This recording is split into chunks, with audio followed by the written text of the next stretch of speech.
and we'll start with quick introductions. Let's start with Teresa. You're the first one on my screen if you want to introduce yourself.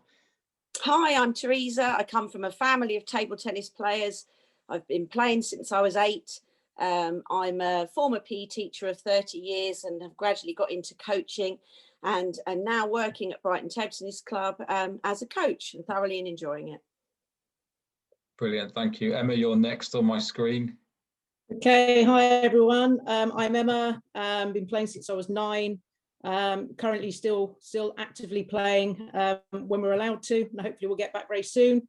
So I've been playing for 40 years. Made the transition sort of into a bit more coaching over the last few years, and I'm also a current PE teacher of 27 years. So and I'm very jealous of Teresa, who's managed to escape. So I'm going to pick her brains soon as well. Thanks, Emma. So number 2 on the ranking list for PE teachers this evening. And finally on to Kelly. Evening, everybody. My name is Kelly Sibley. I am definitely not a PE teacher, so I guess that puts me at number 3 on the ranking list there. I first started playing table tennis when I was 8. Competed for England at numerous levels, competed at the World Championships, European Championships, was lucky enough to represent Team GB at London 2012 Olympic Games, won 2 bronze medals at the Commonwealths, and now I am the lead coach for the Hopes England programme, and I have also just recently been given the head coach role to look after the senior women, and I'm also head coach at the University of Nottingham.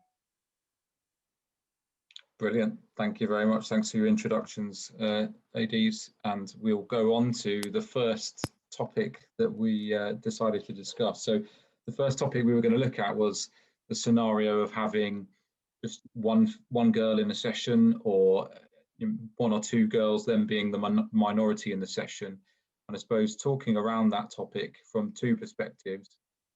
One, were you ever in that position as a player, and what sort of scenario helped you deal with that? And equally, have you dealt with that scenario as a coach, and what's best practice? Should we be aware of it? Do we need to do anything different, and so on? So I'm going to pick on Emma, because you're in the middle in front of me first. So Emma, if you want to kick start your thoughts about that. Yeah, well, as when I started playing, I was pretty much the only female that was playing, the only girl at the age of 9. And to be honest, I didn't really realise that I was the only female. It didn't seem to be a big deal at the time. Wasn't treated any differently. And then it was only probably when I started breaking into the county setup that you kind of get a bit more involvement with other girls on the county team. So in all honesty, I didn't really notice any difference. Maybe that's why I've developed probably more of an aggressive attacking style, because I was playing against all the boys, and that's the way that you had to play to try and win. And so it for me, it wasn't really an issue, and it wasn't really noticeable. I mean, this would be going back 40 years, so you know we were less aware then of maybe potential differences between the way that boys and girls perhaps learn and develop. But for me, certainly, it didn't make any difference at all. Perhaps that might make a difference now when I'm coaching, because I'm more aware of it, obviously from a teaching background as well. But you know, it's very much we're coaching and coach as individuals rather than whether they're perhaps boys or girls, I think. But for me personally, it didn't really make a difference to me. Okay, and just to follow up on that, excuse me, what was your motivation for joining a club or starting at a club?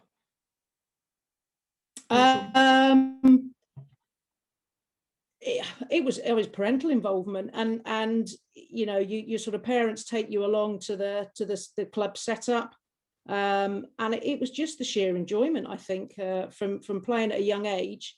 And then I enjoyed playing with the people that I enjoyed playing with. We had fun, which was the bottom line. We just sort of, you know, enjoyed it all the time.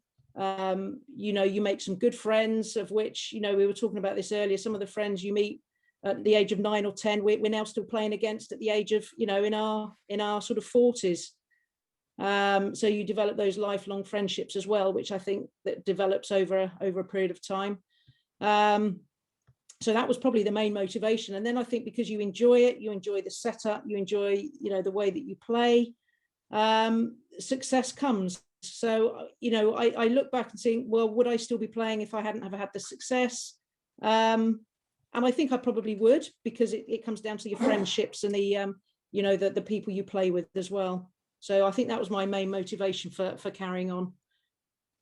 Okay, cool. Thank you. Teresa, you got any different experiences to Emma? Well, quite similar in the same that I was probably one of only a couple of girls in the session, and really I only joined in because my two big brothers played.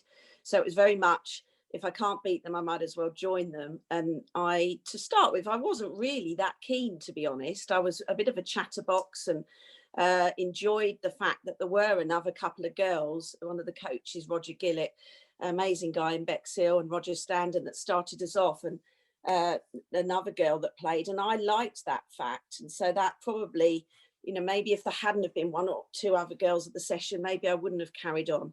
But then it quickly fell into, I got some success, was enjoying it, and actually it was the enjoyment of going to tournaments with my mum. I mean, I know Kelly's the same, had great support of her mum, and you know, my mum took us all around the tournaments. She was incredible, and that, I think, you know, cemented our relationship as well, and that is a really big reason me carrying on.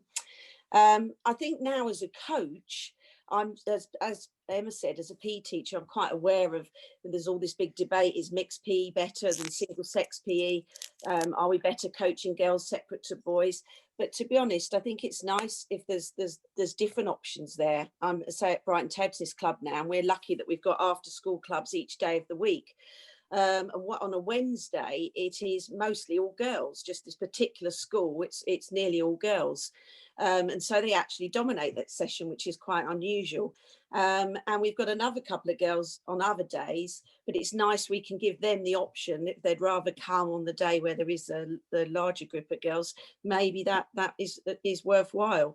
But I think, as Emma said, it's about the individual. I don't think I thought about it too much about whether, you know, girls, boys. It's about teaching and coaching each person as an individual. I think you raised an interesting point there about a couple of other girls being in the session, and that maybe if they weren't there, that you wouldn't have carried on.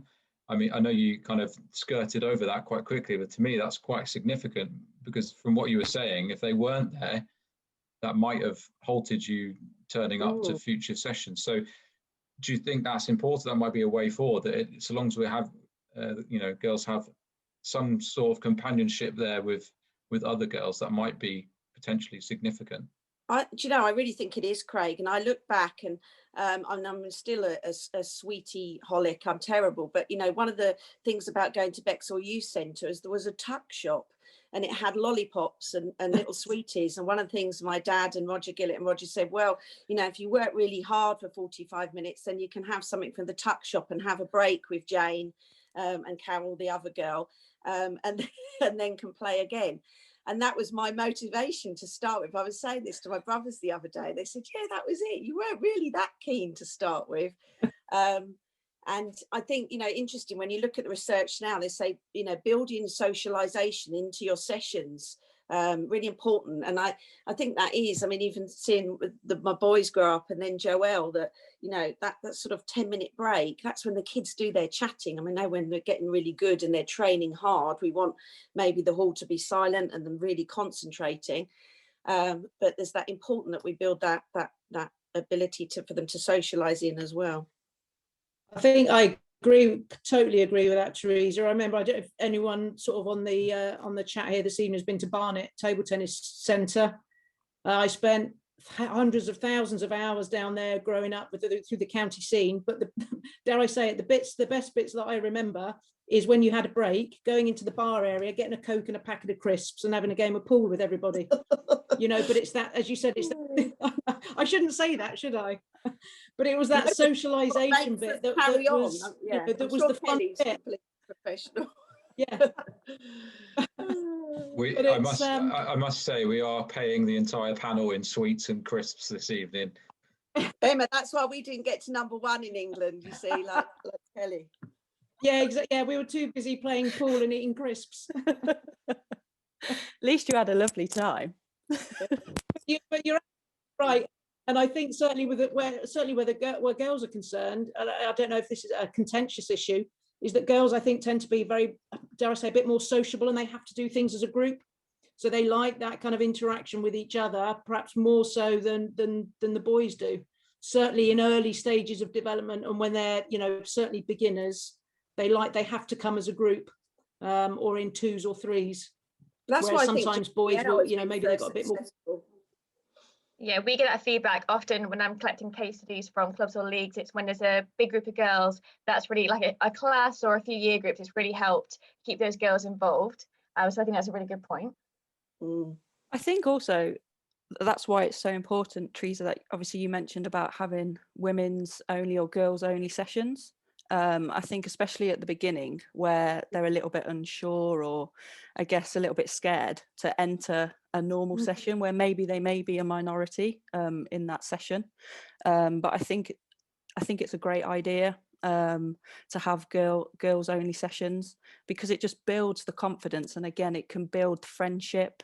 You have the social side of that as well, and then you never know. I think if you can give them other options, okay, so you have a girl session maybe once a week, but then obviously we also have open sessions maybe, I don't know, on a Thursday or a Saturday as well. Please feel free to come along. I think the more times they go to those girl sessions, they'll build that friendship group, they'll build the bond, and then maybe they can be talking to each other. I mean, everyone's on their phone now, and be like, oh, do you fancy going down the local club on a Saturday for an extra session? We can play with each other then. And then obviously they get introduced to the wider members of the club, and that way they probably or hopefully might not be as scared, because once they set foot through that door, they'll probably see that people are friendly, welcoming, etc. And so it's not as daunting as if you were just to walk through the door for the first session.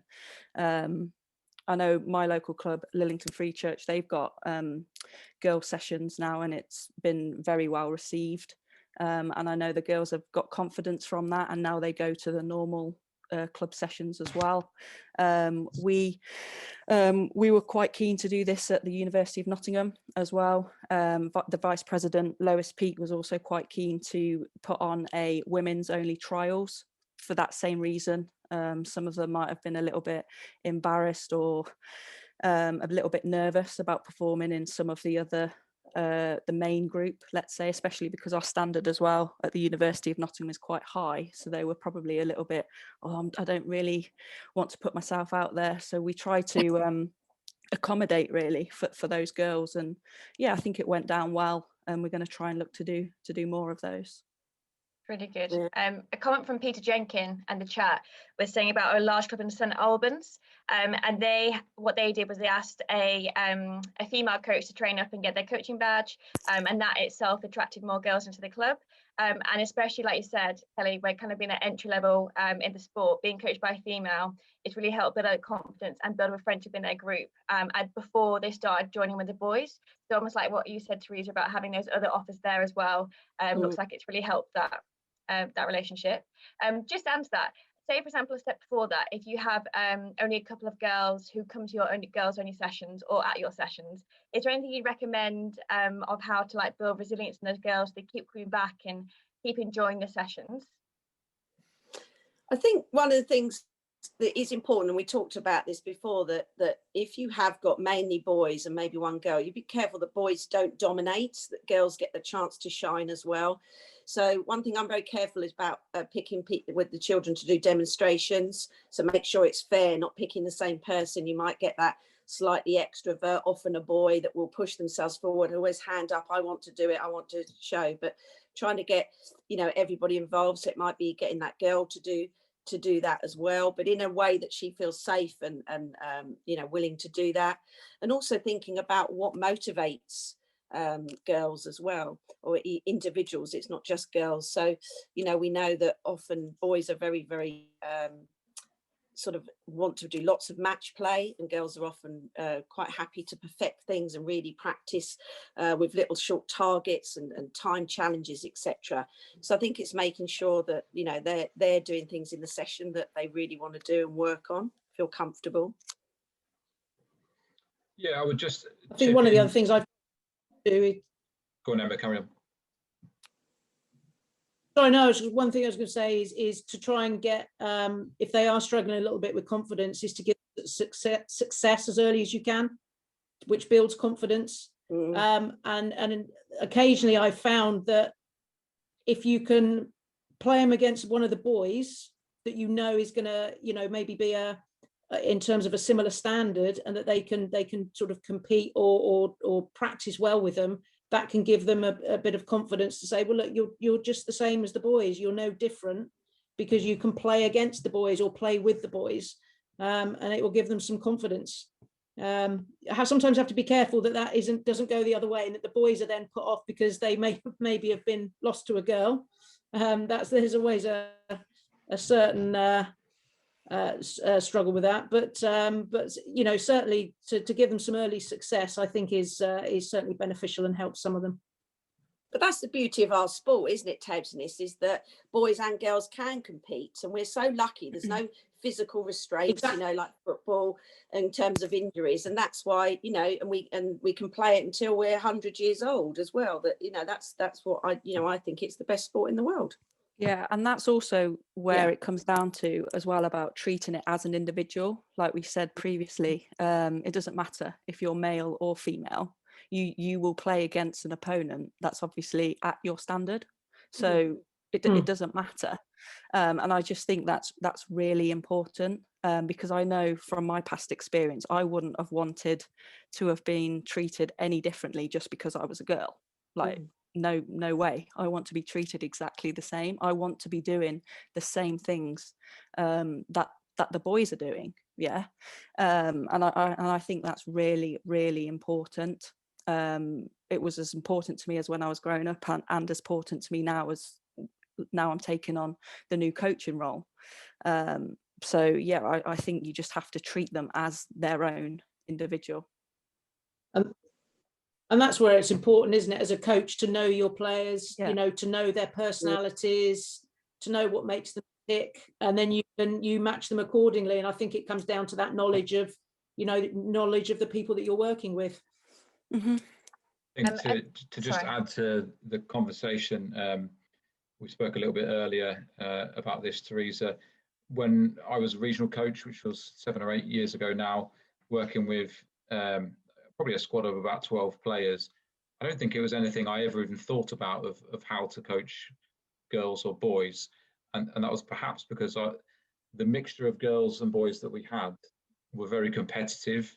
We had good boys, we had good girls, we had, you know, playing level in the middle. We had beginners of both genders as well. So it was competitive all around. So it was just coaching the session and coaching players. It was something that I'd never really had to address.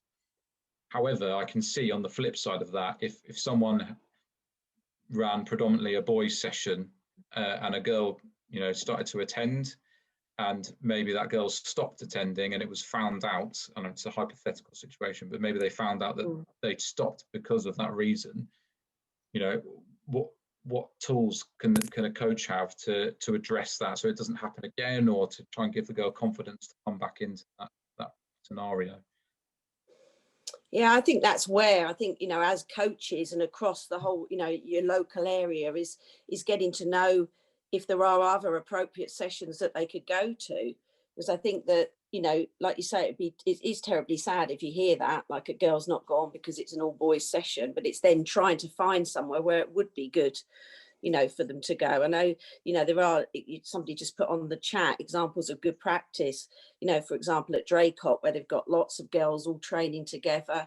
We tried something in Sussex before lockdown. The county managed to find some money. We ran a couple of Saturdays, which were sort of girls sessions, bringing them from all over the county. Some of them haven't met each other, a real range of standard, but also managed to get sort of our older girls, Alice and Sally Hughes, to come and be hitters with them. I think even Lois was there for one of the days, as role models as well, which is fantastic. And I think the more opportunities we can have like that, where we do, you know, get girls together from all over the place, the better. It really, really, I think they do enjoy that experience.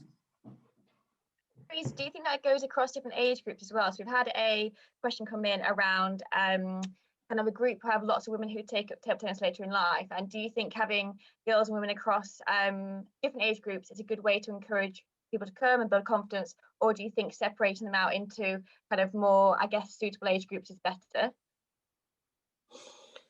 I think, I mean, it's interesting actually. My women's session on a Tuesday, Thursday evening at Brighton Table Tennis, it is quite dominated with lots of women similar age to me, 50s and over, up to sort of 77. But we have got some 20 and 30-year-olds in there as well, and a grandma that does bring a granddaughter. So, you know, but that is probably, you'd look at that, it's much more of a social session. You know, they obviously they want to get good, and goodness me, they don't want to just come and play. They want to have a proper coaching session, and do drills and really learn the strokes. But that is still, you know, what we're sort of grassroots table tennis. So I think on that level, yes, I think, you know, it's again a wonderful game to see that the whole range of ages can practice together. But even on that subject about different ages practicing together, one thing that I'm really keen on and quite passionate in doing in my new role as women's head coach is to try and put together a lot more women's training weekends. So we've got the girls that are in the Hopes Pathway squad and the Aspire and EJS. So you're looking at girls there under 13, and then obviously in Aspire you're looking at under 15, etc. EJS, the junior squad, and also with the senior women team, and have them all in a hall as one, because I think that can be so inspiring, especially for the younger players there, to be there in the same hall as England's number one, Tintin Ho, potentially on the next table, having like a role model there, and they get to see how hard and how determined she is in her practice, and not only they get to watch that in the breaks, they'll get to communicate with her and obviously have conversations with her, and they may try and learn things that way, even just down to the finer details of how does Tintin Ho warm up, how does she get her mind ready, what is she working on, and how does she, if she's finding something difficult, how does she reset? And I just think having to be able to try and have that environment, especially for the girls, I think it's so powerful, and one thing that I'm really keen to try and put together. Yeah, I think role models it's so important. I mean, I'm sure, massive. You know, Emma, I look back and, you know, growing up for me, watching, you know, Lisa Bellinger was my age, so she's exactly my age. So, I mean, she's amazing. Obviously went on to be European silver medalist, Lisa Lomas. But, you know, I was looking up to Jill Hammersley and Carol Knight and Ali Gordon, you know, that is Ali Bro now, and all the amazing women players that, and I was inspired by those. And I, you know, it, like you say, you look at the young ones now, they look up to you and to Tintin. It's really important, and I think, yeah, maybe even more important to girls than maybe to boys. I do think, yeah, girls really, you know, like that role model, and I'm sure she won't mind me saying her, but, you know, Lois, who I've got a lot to do with, Lois Peake, who comes from Sussex and obviously at Uni Nottingham, I've got so much time for her. You know, she'll ring me sometimes for advice, and I take that as real, you know, heartwarming, that, you know, as an older, you know, table tennis player she can thrash, by the way, now. But it's really nice, and you think, you know, if I can inspire some younger ones, it is really important. I think female role models definitely really important, and I think the program TTE's put together like these young ambassador roles. So I know young Erin Green is, I think, a young ambassador. I think it's really important, and I know she's only young, but she's still a role model for the ones younger than her, younger sister and younger ones. It's really important. And then it all feeds down to the female coaches, I think, as well, doesn't it? You know, the importance and how important it is for us to get more female coaches as good role models as well. You know, because I think that's so important to get more female coaches involved. And I think where there are female coaches, like yourself, Teresa, I mean, look at your success you've got at your club, you know, and that's probably not, you know, no part really the fact that you're there as the coach as the female. You know, I don't think that's a coincidence at all. You know, you wonder whether you'd have the same success at your club with the amount of women and girls that play there if there was a male coach. It'd be, you know, it's an interesting debate, but I certainly think that's probably played a big part for you. So we need to get more. If there's lots of people on the chat, if you haven't done your coaching courses, we need to get them done. Look at that plug. Love it. It's a really important point. Yeah, get your level 1 and your 2. I think there we go. Because they can do their level 1 at 16. And I know last year we ran one at Brighton. We got young Jodie Morris on, and you know, she's now doing some coaching at the club. At Patcham, her old school, going back in and helping, and it is really important. Now she wants to still be a top player, which is fantastic, but I don't think it hurts with the young ones when they do get that 15, 16 year old. That can be the way of keeping them in the game, to be honest. And I think you know, we sometimes miss a trick.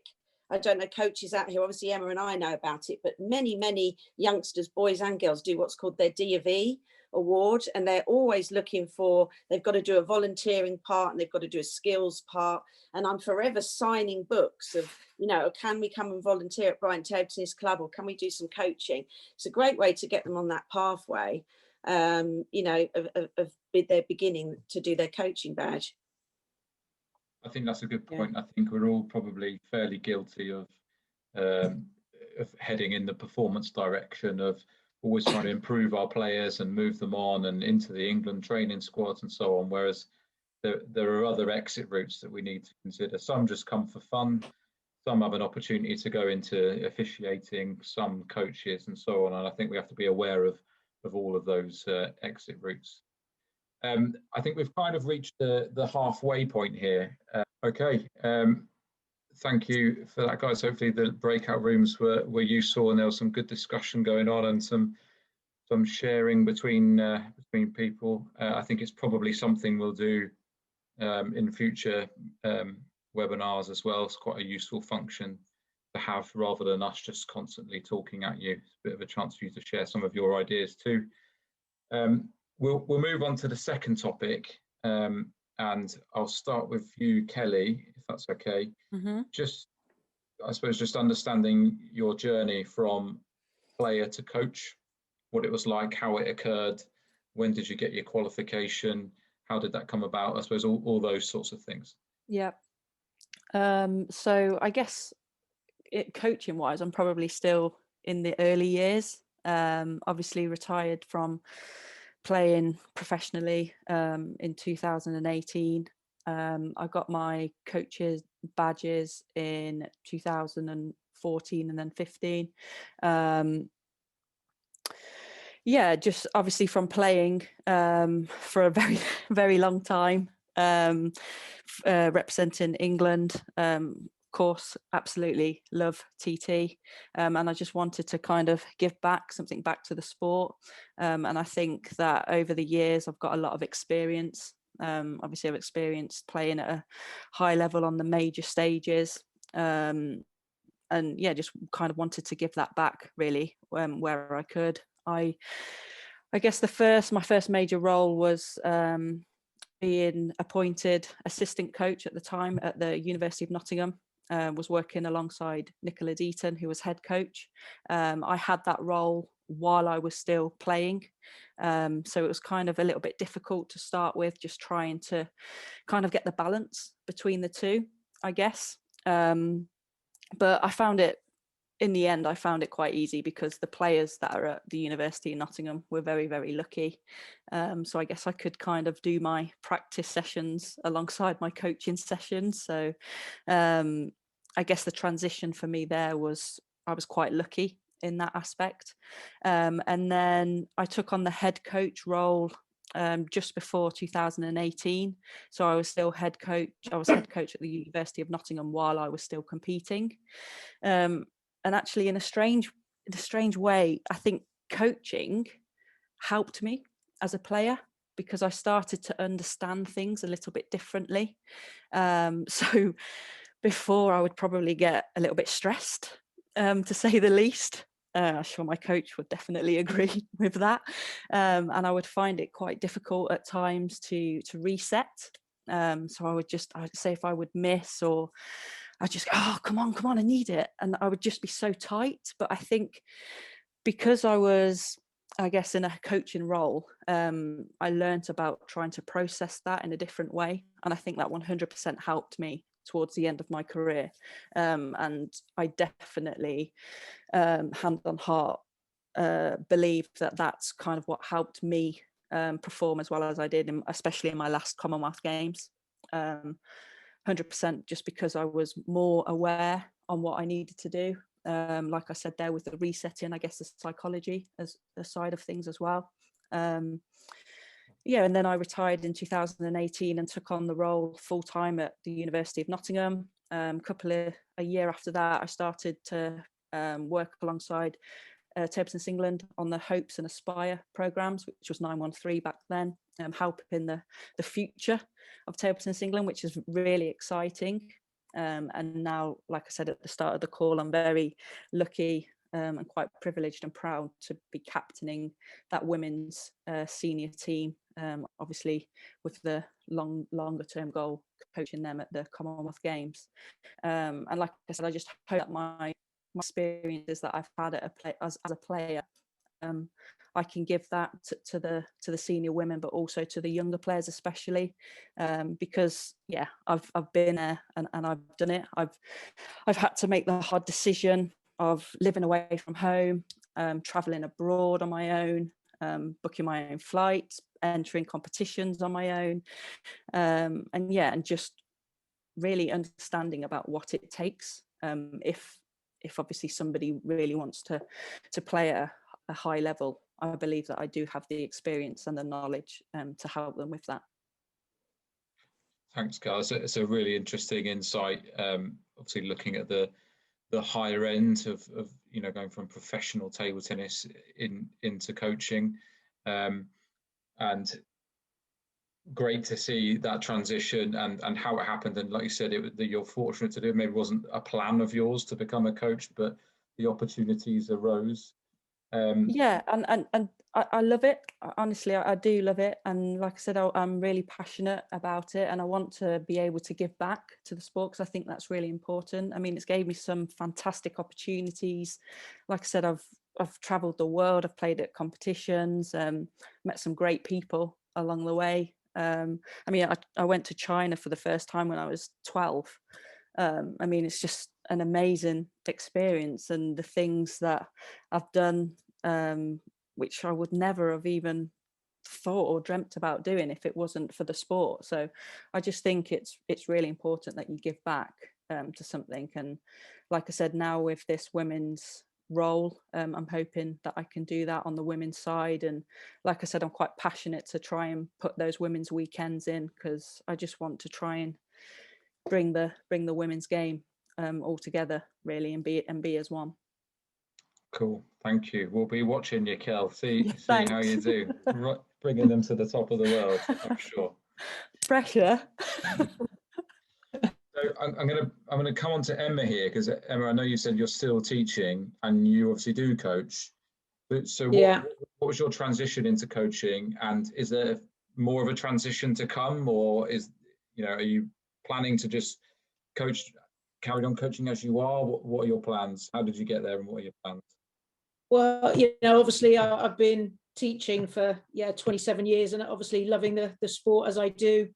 Table tennis has always been on the curriculum, it's always been shoehorned in. And the current school I've been there over 20 years now, and we've got a really good link with a local club.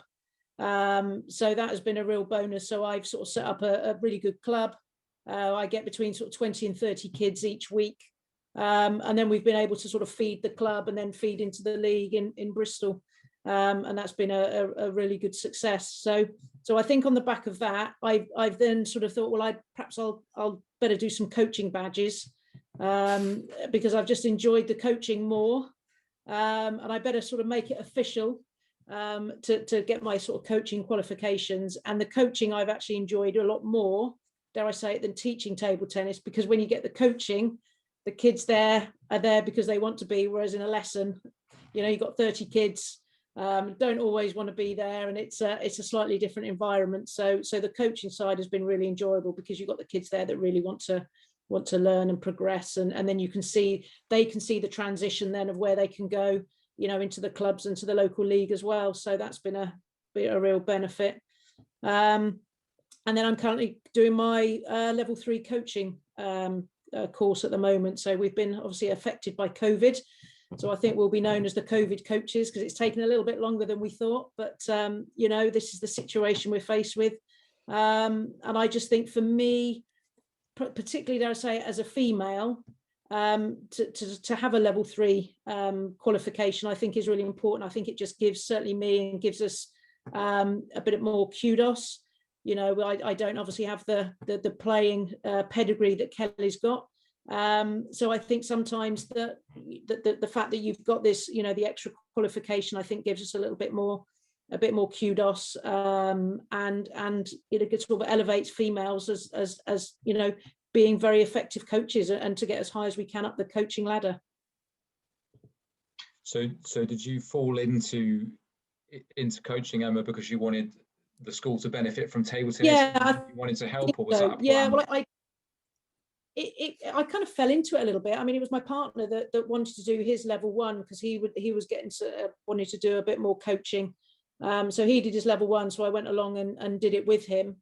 And that was probably about 3 or 4 years ago, I think now. So even though I've been sort of coaching and teaching for a long time, it's only just in the last probably, well, maybe 4 or 5 years that I've actually sort of just gone through the coaching setup and got the qualifications and the badges. So and then once I got my level 1, I thought, yeah, I need to get through this as quickly as I can now, and I want to get into more coaching. I really enjoyed it.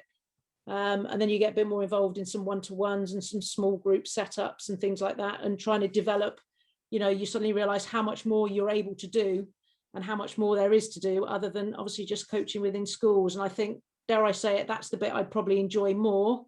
You know, I love teaching it in school, but I love working with the sort of the intermediates, and then seeing them, how quickly they rapidly progress, and then getting them into the league structure. So that's my plan. Okay, no, that's not. I think knowing your, you know, we all have a niche, and I think knowing where you're good is an important skill to have. You know, I know some coaches that are just incredibly engaging to those young players. They know how to keep them engaged, interactive, and keep their attention.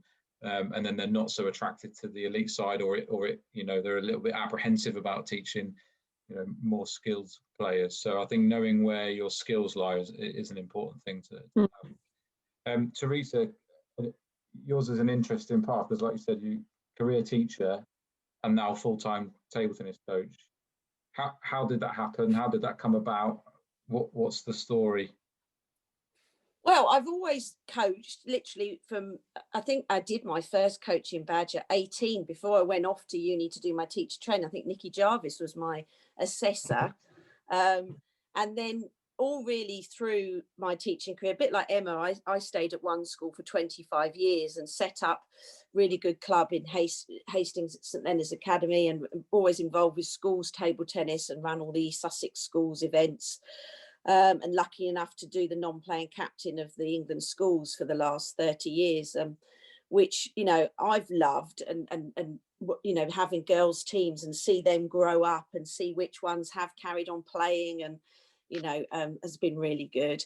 But I wasn't ready to retire, as in, you know, do nothing. But I had enough of running around the hockey pitch and the netball court. Me Achilles were giving way, etc. So yeah, Tim at Brighton Table Tennis Club, we've been good friends for a long time. I said, Teresa, come and work at the club, because it's so diverse. We've got so many different groups that we work with. And I think it's really important, Craig, what you said about know your strengths. I know my strengths. I'm good with people, and I'm good at running sessions with lots of people, you know, which is more like teaching really. But as soon as they get really good, you know, I need to work on that aspect, the one-on-one stuff, you know, with working maybe with Jodie or Owen, you know, I certainly need to still improve that, because, and I found that coaching, obviously I'm a mum of 3 kids who play, that very quickly I had to hand Jack and Josh over to you, Craig, when you were there, because, you know, I couldn't do a lot for them, although I'm quite good with them in the corner, good table coach. I'm all right at that still. They don't mind mum in the corner.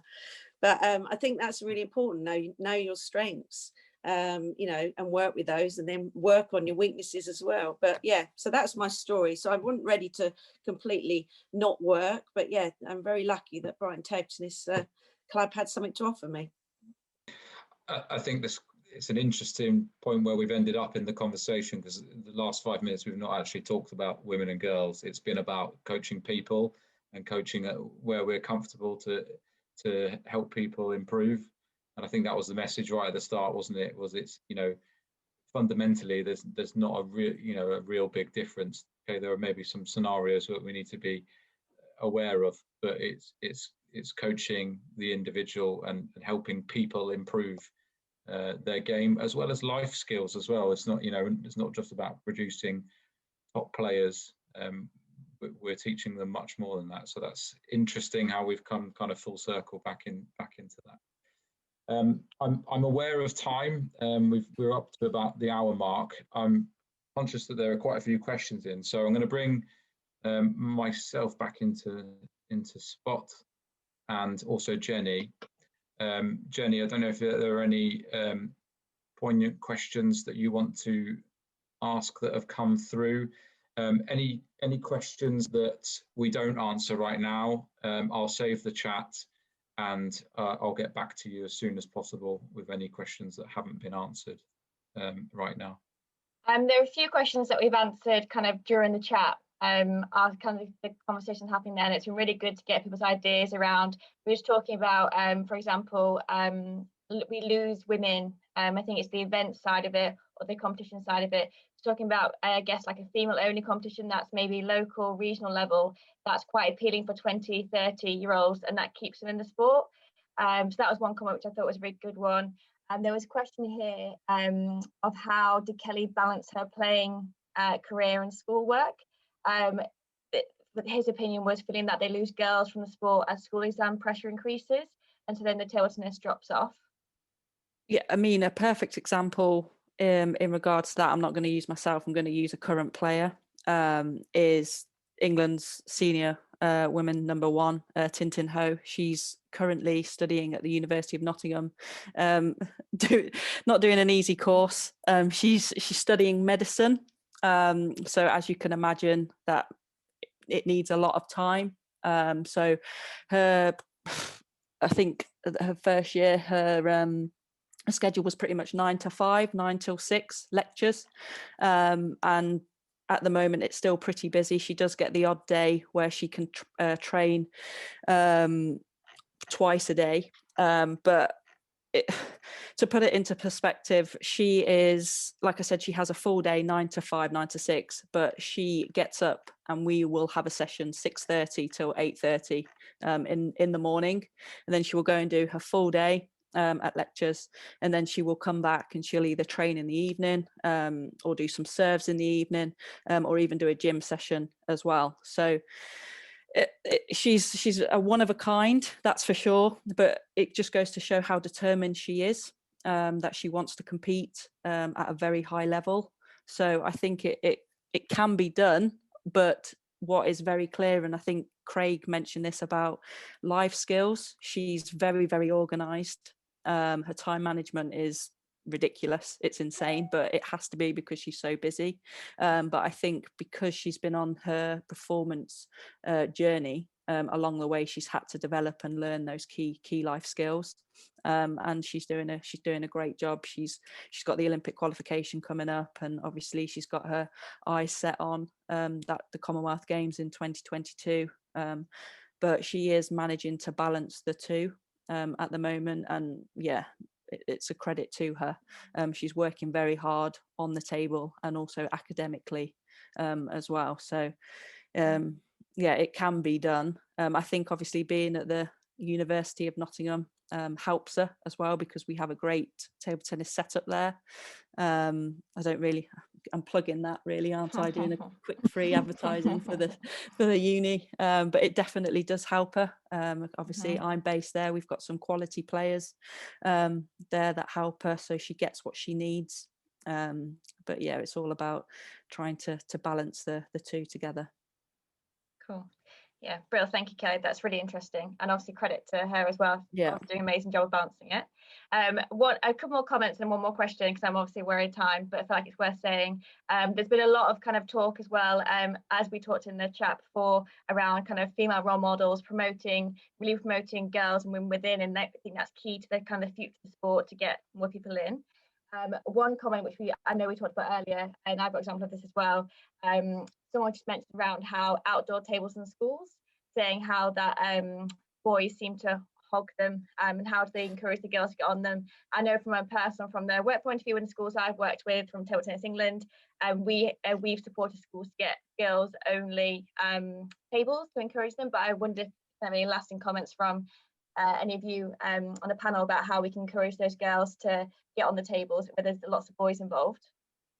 I think you could encourage the PE coordinators. I know at primary schools they've got different outdoor equipment. They do year 3 on the climbing frames one day, year 4 on the table tennis tables, year 5. But secondary schools, we encourage them to do that. Have Mondays is girls only on the table tennis tables, Tuesdays is year 7 boys, Wednesdays girls again, etc. So there's all sorts of strategies you could use to make sure that there's fair access to everything. I think there's been some really good points on here, Jenny, as well, about team events. I think team events are really important to girls and women, and it's amazing how many girls and women, perhaps the only events they do through the year apart from what they do locally is Junior British League or Women's British League or Vets British League. And I think it is that opportunity to be together that works really, really well. It's a great point. As a team as well, as a social side of it, it might encourage more girls and women who are, I guess, more new to sport as well. If you know you've got your teammates there supporting you, it's a great incentive. And we also had on the same point as that is mums and daughters. And that's something that we've seen in other sports with dads and daughters have done similar, but definitely something we can look into with the Teach Kids programme, as that's very parent folks being involved as well. So something we can definitely look into. That definitely sees the kids, they bring the kids to the venue anyway. Why not try and get them on a table or get them involved in some kind of way? But yeah, brilliant. Thank you. Back to you, Craig. Cool. I think we'll bring this to a close now. I know we're over the hour mark, so I'll kind of wrap things up a little bit. I suppose for me the take-home messages are, once you've got girls or females in a session, is to treat them as an individual and try and help them develop their game, or depending on what their goals are, but treating them as an individual. And perhaps we need to look at different ways of how we get girls into sessions, and how we engage them in that way. And the same as coaches, getting them into coaching as well. I think they're the areas that we can probably improve on. A great insight this evening. I know you all pretty well, and I've learned something about all of you as well. So it's been really good to hear your stories and how you got to where you were, and what you were like as players, and how you entered the sport and so on. So thank you very much for your time this evening. It's been really interesting. Hopefully everyone else can take something from it as well, and hopefully you found the breakout rooms useful and interesting.